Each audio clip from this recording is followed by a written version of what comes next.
생활 속 리더십. 이번 주제는 용기입니다. 특히 아들러의 용기. 아들러를 들어보셨는지요? 아들러는 그 심리학자로 프로이드, 그 다음에 칼융의 대를 잇는 현대에서 가장 대중적인 아주 유명한 심리학자인데, 특히 개인의 문제를 다룬 심리학으로 유명합니다. 아들러의 용기라는 주제를 이번에 잡은 이유는 리더십에 있어서 개인과 또 리더의 용기, 이게 가장 중요한 요소인데, 특히 아들러의 심리학적인 측면에서 다시 일어서는 용기라는 책, 그게 코로나로 좀 힘들어하는 세계인을 위한 아들러의 최신판 책으로 거기에 담긴 메시지가 아주 의미가 깊어 이번에 그 아들러의 용기라는 주제로 다뤄보고자 합니다. 개인이 세상과 관계를 맺으면서 서로에게 빛이 되어주고 또 거울이 되어줄 때, 특히 사람과의 관계 속에서 반짝반짝 빛을 내는 용기는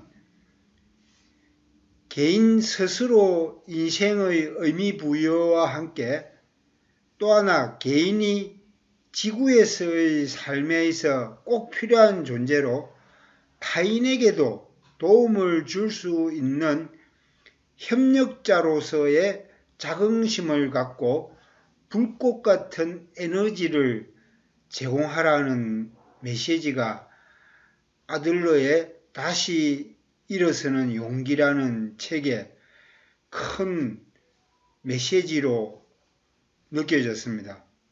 그래서 생활 속 리더십의 용기, 특히 아들러의 용기는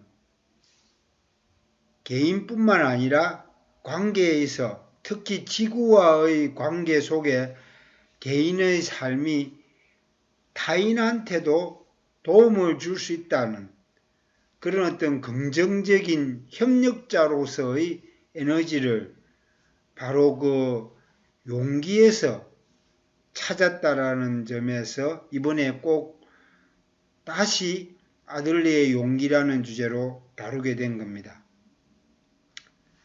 저도 이 책을 아주 인상 깊게 읽어봤는데, 결론은 한 번뿐인 인생 멋지게 살자, 또 이걸 좀 더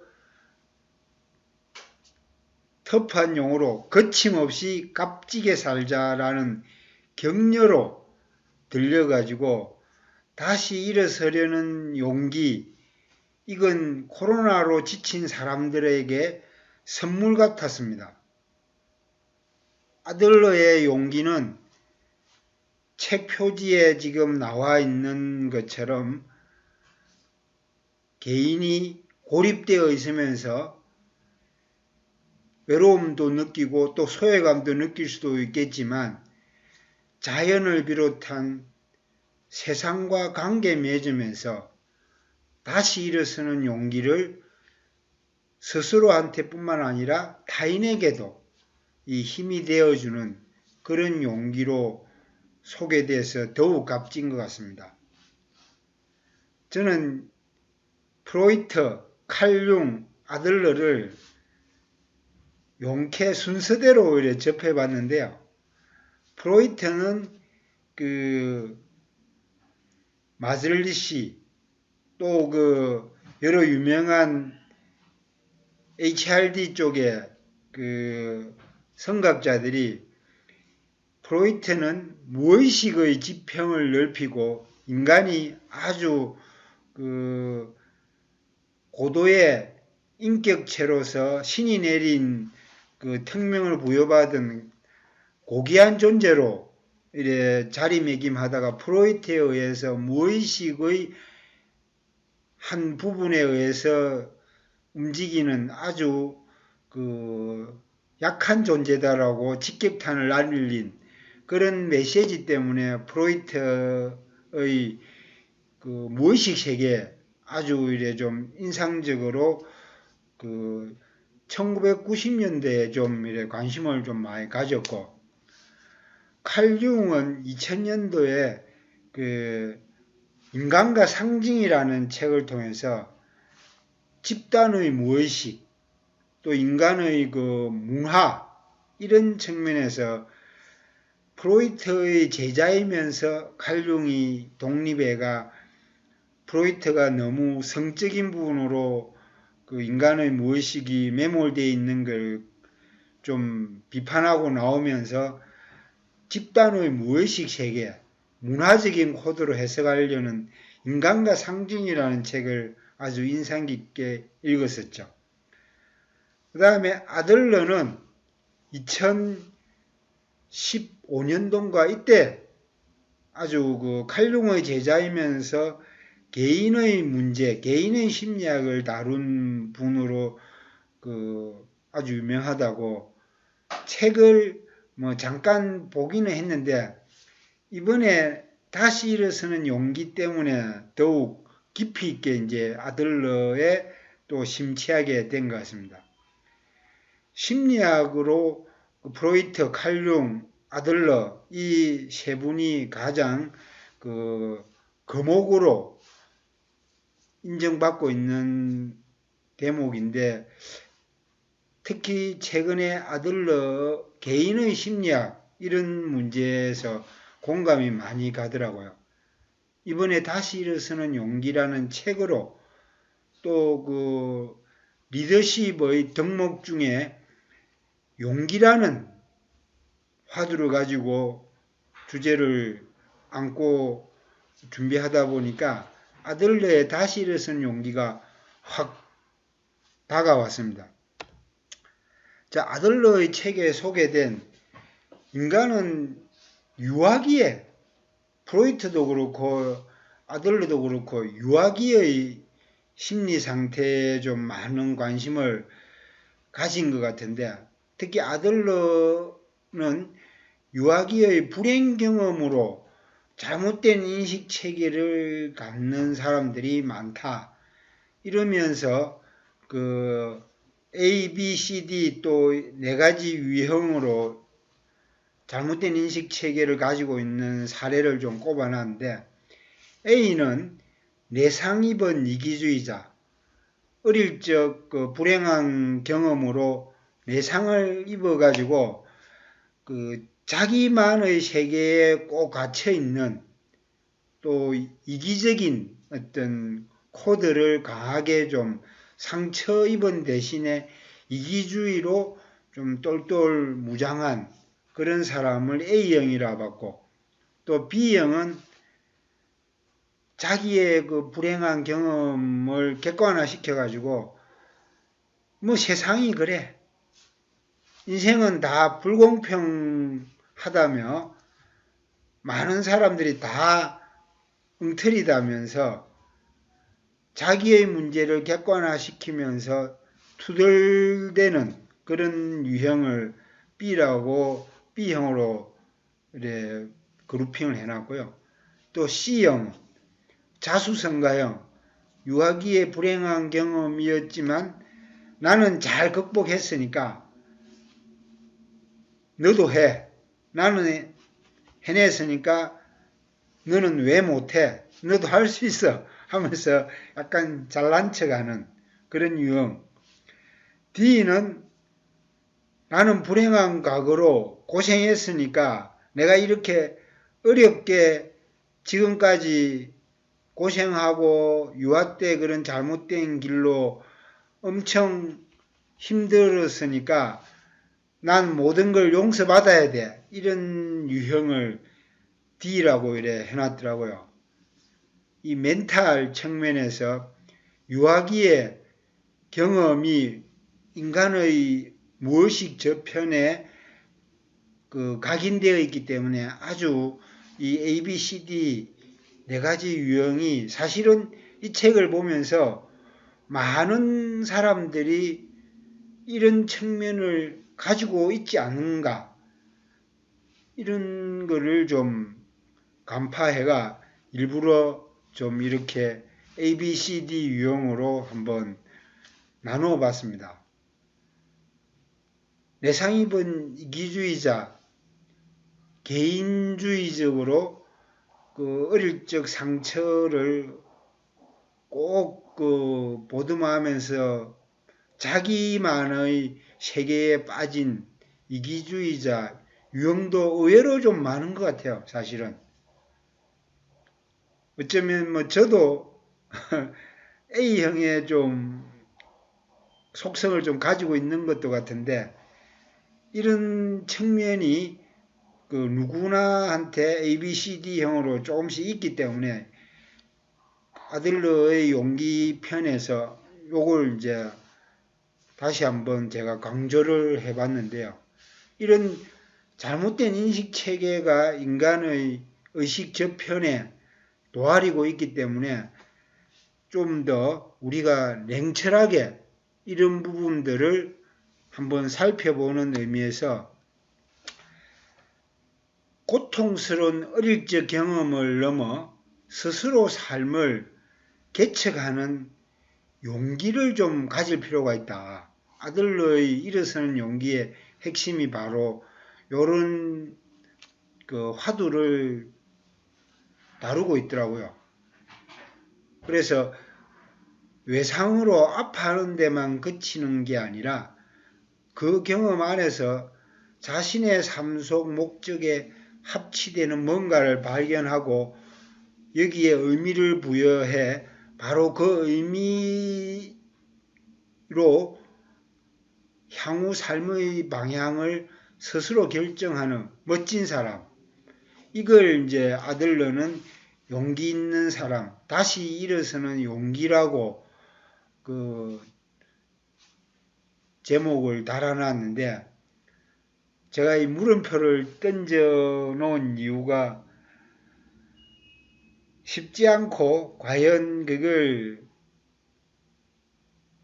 멋지게 잘 해내는 사람이 우리 주위에 얼마나 있을까? 저 스스로도 완전하게 이렇게 자신의 삶을 스스로 개척하는 용기 있는 사람이라고 단정을 못 짓고 있고, 또 고통을 딛고 멋지게 새로운 항해를 해나가는 그 삶의 방향을 스스로 개척하는 사람, 이것도 사실은 아직도 물음표인 것 같아요. 그래서 일부러 물음표로 남겨놨는데, 일단 다시 일어서는 용기를 통해서 이렇게 좀 갔으면 좋겠다, 희망사항을 이 책에서 좀 많이 메시지로 좀 얻을 수 있는 것 같아요.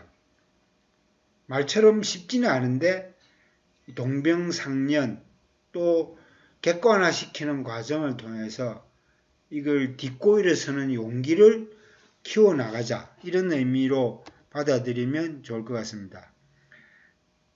해골이 끄떡끄떡 하는데요.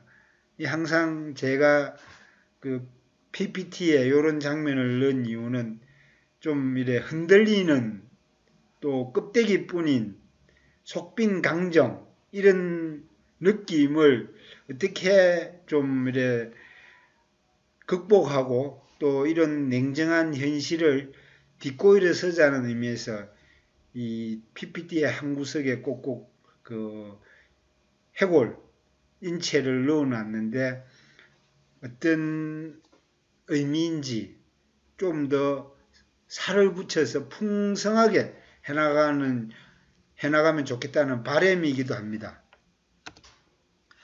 자, 아들러의 심리학의 의미라는 부분이 아주 많이 강조되고 있고, 또 의미 부여를 통해서 삶의 어떤 희망을 가지고 또 스스로한테 자극도 되는 그런 의미를 아주 강조하는 면을 읽을 수 있는데요.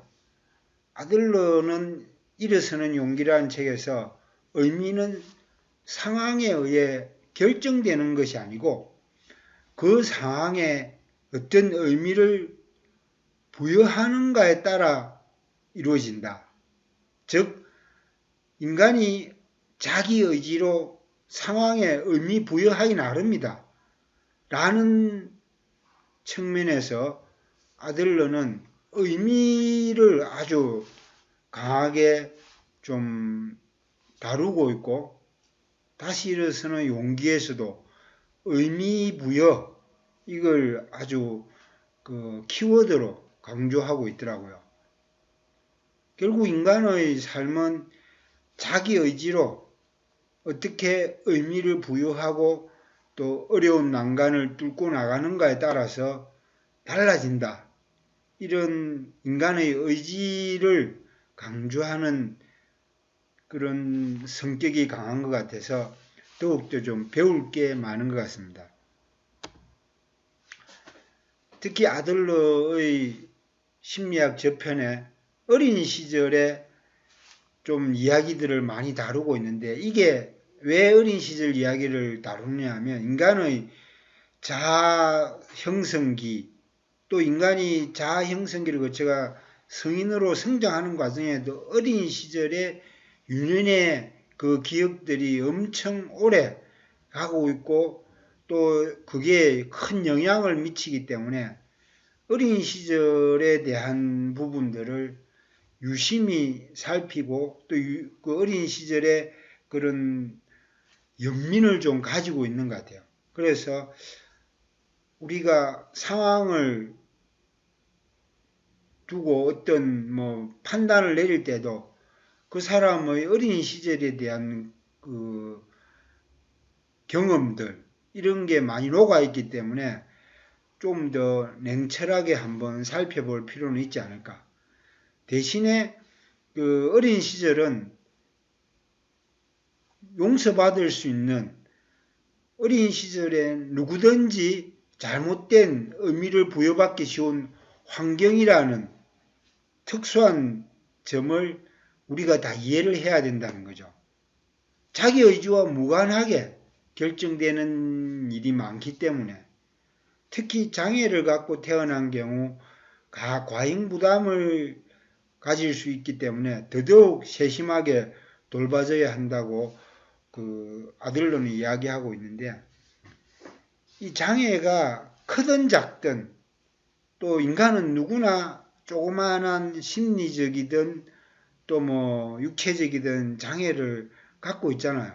그러면서 그 장애에 대한 보편성을 가지고 연민을 가지고 상대방에 대한 이해를 해줘야 할 텐데 오히려 잘못된 편견으로 그 내몰리는 상황이 좀 많아가지고 그 연민으로 자기 문제 누구나 자기도 장애를 가지고 있고 약한 면이 있다라는 것을 인정하는 측면에서 아들러의 심리학은 거기에 좀 더 많이 이래 그 열어둬야 된다라는 입장이 강한 것 같습니다.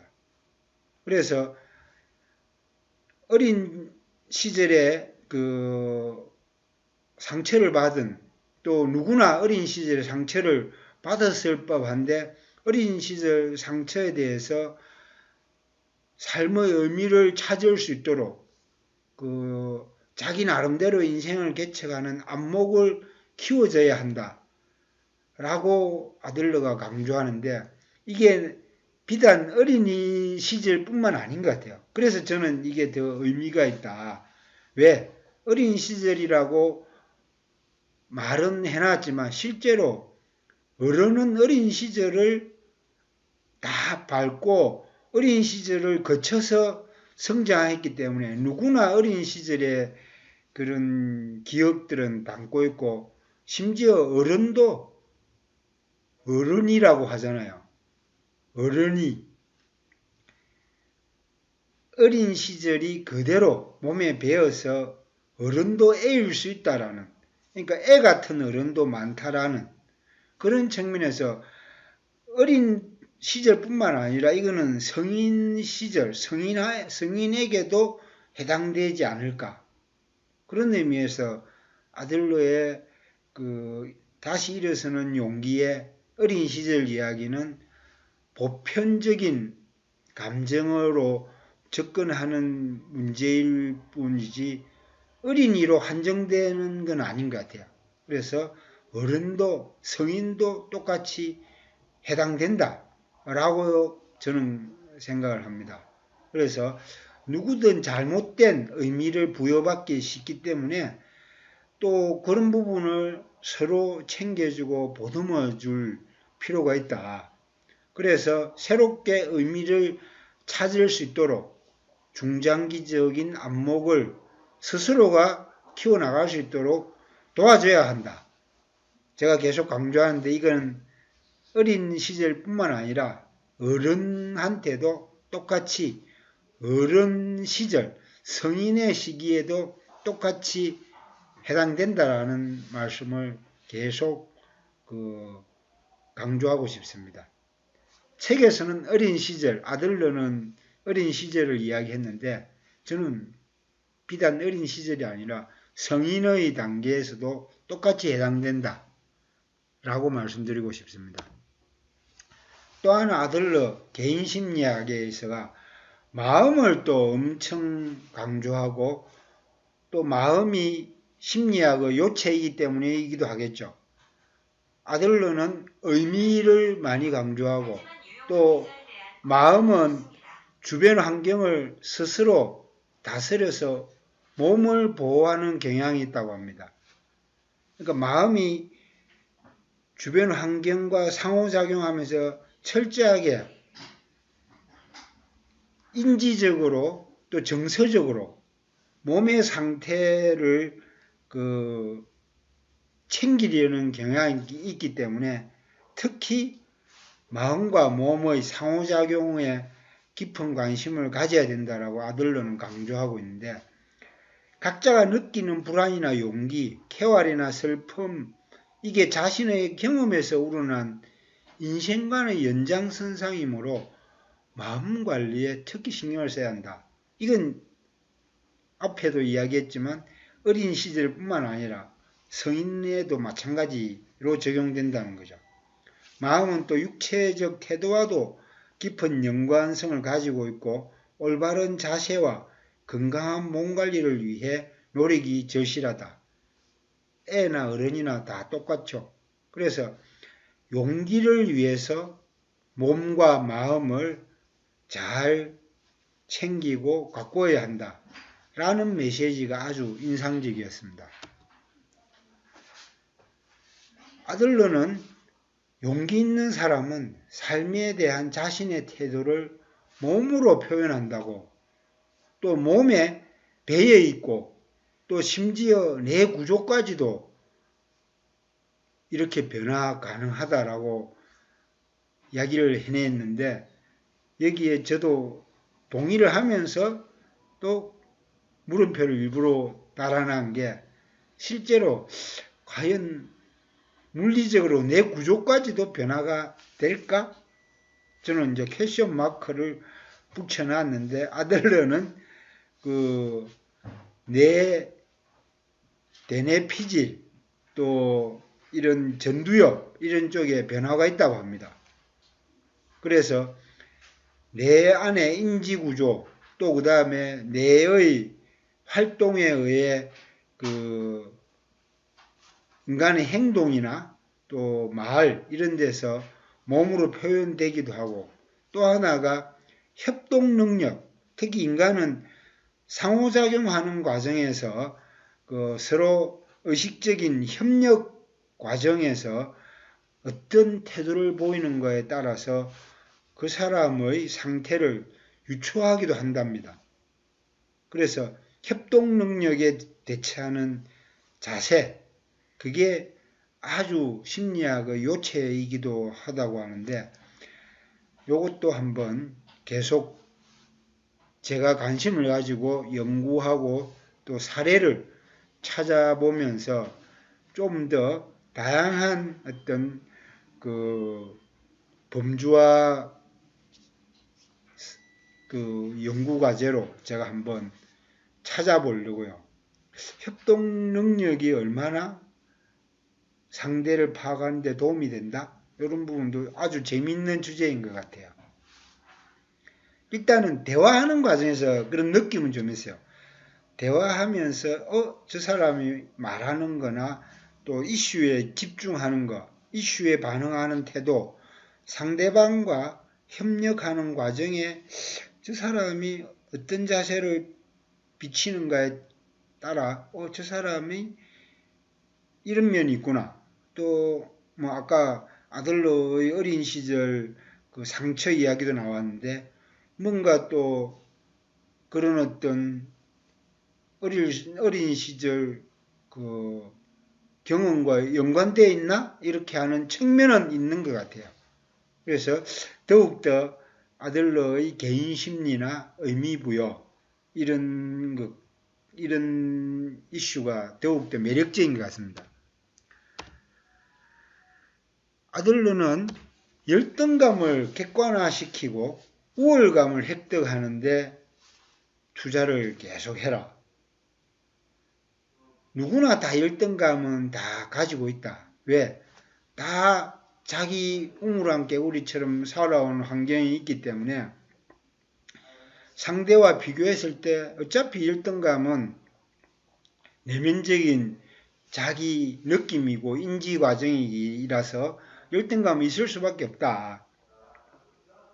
이걸 빨리 객관화시키고 자기 스스로 자존감, 또 자기 스스로 또 잘할 수 있다라는 우월감을 심리적으로 빨리 획득하는 게 좋다고 합니다. 그런 케이스들을 제가 계속 리더십에 찾아보려고요. 특히 생활 속 리더십에서 이런 다양한 우리 주변의 문제들을 가지고 한 번씩 케이스 바이 케이스로 사례 연구를 해보려고 합니다.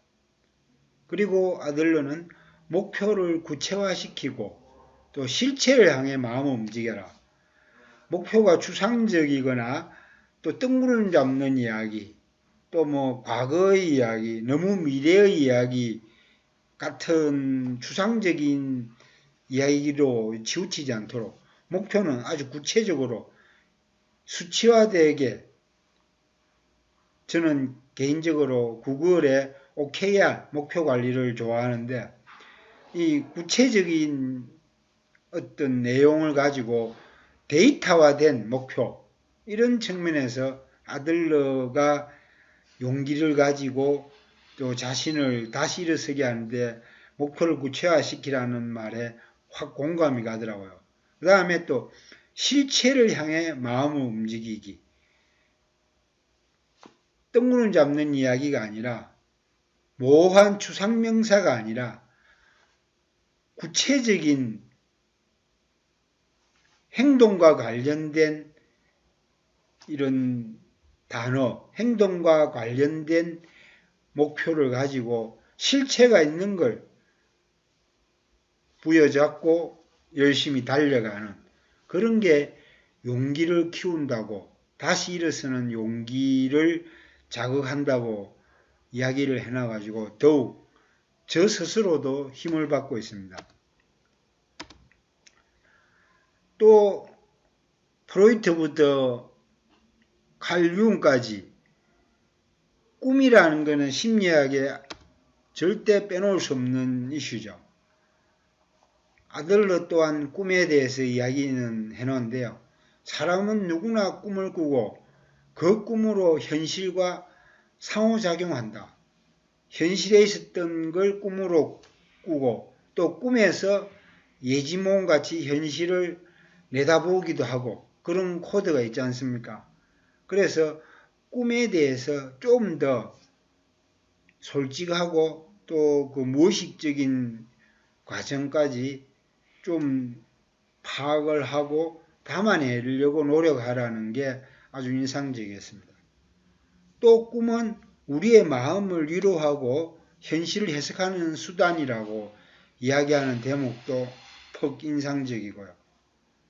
마음이 아프면 꿈에서 그런 게 나타나잖아요.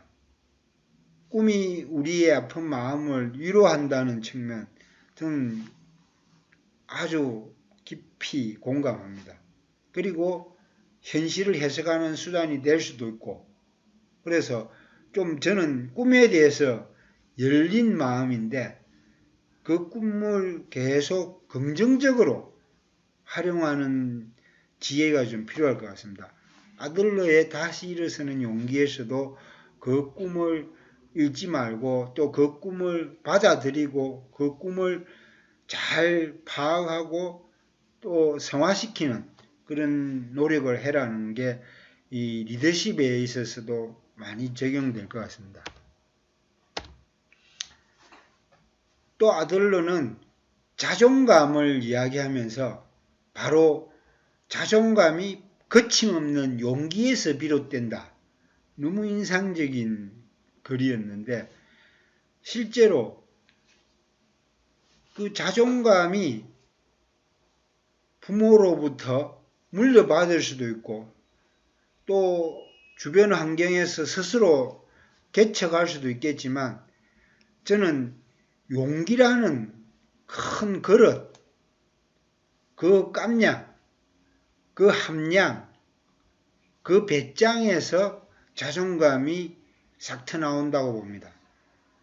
자존감은 바로 용기에서 비롯된다라는 아들러의 메시지가 더욱더 힘을 받게 하더군요. 제가 맡은 주제가 주도성과 용기인데 그런 측면에서 아들러의 그 다시 서는 용기가 아주 큰 소재로 더욱더 이 연구에 좀 매달려 봤으면 좋겠다라는 생각을 하게 되는 장면이 바로 이런 메시지 때문입니다.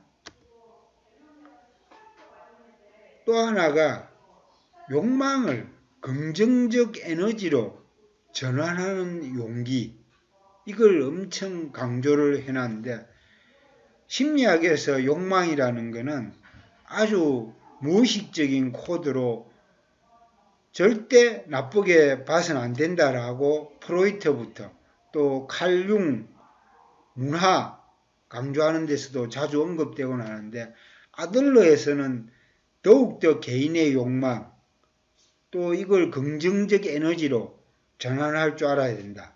그게 용기가 필요하다. 저는 거기다가 능력을 또 붙여놨습니다. 욕망을 긍정적 에너지로 전환하는 용기가 바로 능력이 아닐까. 이 능력이 바로 용기에서 비롯된다라고 보기 때문에 그렇죠. 그래서 이 아들러의 다시 서는 용기 이 책에서 아주 큰 메시지를 받은 게 바로 이런 측면입니다. 심리학적인 측면에서 이 개인의 자아 생성부터 또 성인으로 성장하는 과정에서 그런 스펙트럼이 다 녹아 있지 않습니까? 그게 단지 어린 시절로 끝나는 게 아니라 성인에도 녹아 있기 때문에 이런 용기를 끄집어내고 또 용기를 능력으로 전환시키고 또 에너지를 새롭게 이래 서로 주고받으면서 성장하는 그런 메시지가 바로 심리학적인 어떤 코드로 해석이 되니까 더욱더 이 탄력을 받는 것 같습니다. 딥 리더십 설득 포럼에서 2021년 화두로 기존의 리더십과 차별화된 디프런트, DNA 본질 공유하는 이센셜, 감성에 공감하는 엠퍼시, 심오한 그 무엇을 의미하는 프로파운드, 이 영어 첫 글자를 따서 DEEP, 딥 리더십을 아주 새롭게 푸시하고 있는데요. 저는 그 중에 코로나로 인한 비대면 세상에서 주도성과 용기, 이 측면을 제가 맡아가 하고 있는데요. 아들러의 용기가 그래서 개인 심리학적인 측면에서 개인의 문제로 다시 해석을 하는 그런 측면에서 아들러가 엄청 큰 화두를 제시하고 있고, 이번에 다시 서는 용기에서 더욱더 힘을 얻었습니다. 저 스스로도 이런 리더십, 생활 속 리더십 과정을 통해서 막 성장하는 느낌 들어가 너무 좋은 것 같아요. 그래서 인드라망의 그 구설처럼 서로가 서로에게 그 빛이 되어주고 또 거울이 되어주고 따뜻한 온기를 나누는 그런 과정에 내가 리더가 될 수 있고 또 내가 또 어느 순간엔 팔로워가 되고 상대방이 또 리더가 되고 또 같이 서로 협조해서 오늘은 내가 리더, 내일은 너가 리더 이러면서 상호작용하는 거. 리더를 꼭 늘 한 사람이 할 필요도 없잖아요. 서로 돌아가면서 조직이 한 방향으로 성장해 나가는 데 있어 가지고 리더도 한 번씩 바꿔가면서 저는 그렇게 될 때 더욱더 생명력 있는 조직이 되지 않을까. 그런 측면에서 아들러의 용기가 더욱더 큰 에너지를 부여하는 것 같습니다. 자, 용기 있게 화이팅!